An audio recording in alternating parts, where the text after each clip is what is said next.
भैया, अरे खोल लगा। चल शाम होटल में होली नाच जाबो। अरे कहाँ बताओ रे भाई, कैसे का रोज दिन के टेंशन में ना। अरे कहा टेंशन बतावे था। अरे चल बता। सेठ गई से ले सेठैले गई से पाली, नौकर चाकर राजा बन गे। अरे अरे संगे नौकरानी बन गे माँ। अरे कहे जा भैया, टेंशन है, भारी टेंशन हैगा।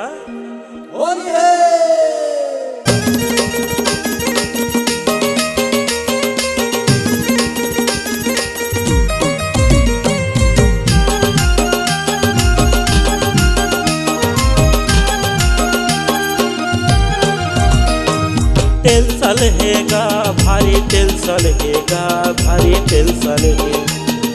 टेंशन है शाम, भारी टेंशन हैगा, सिवा टेंशन है, भारी टेंशन हैगा। बोला बिगाड़े कर टेंशन है, भारी टेंशन है जी। बोला बिगाड़े कर टेंशन है। टेंशन हैगा श्याम, टेंशन हैगा, सिवा टेंशन है। भारी टेंशन हैगा श्याम, टेंशन हैगा, सिवा टेंशन है। भारी टेंशन हैगा, बोला बिगाड़े तोरे फैशन है। भारी टेंशन हैगा, बोला बिगाड़े तोरे फैशन है।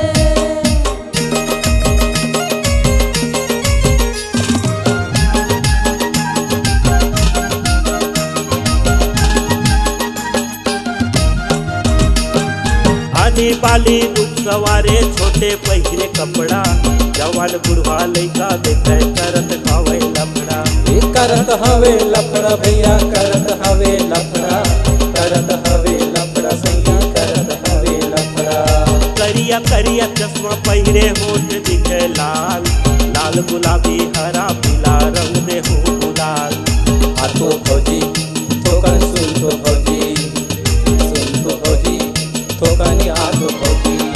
भारी टेंशन हैगा, बोला बिगाड़े कर फैशन है, भारी टेंशन है जी।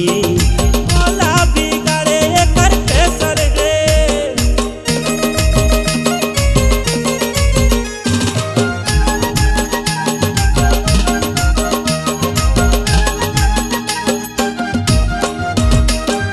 दिन के पीताओ देसी पौआ, रात के मऊहा दारू, कहाँ में लुकाए हवस निकल तो मैं आरू। सुन तो फौजी ठोकनी आतो फौजी, सुन तो फौजी ठोकनी आतो फौजी। माते फागुन के जैसे परसा के फूले, डूबिए कर मोरे आँखी माँ बोतल कस झूले। दे दे फौजी चिपटी, दे दे फौजी, दे दे फौजी बोतल, दे दे फौजी। भारी टेंशन हैगा,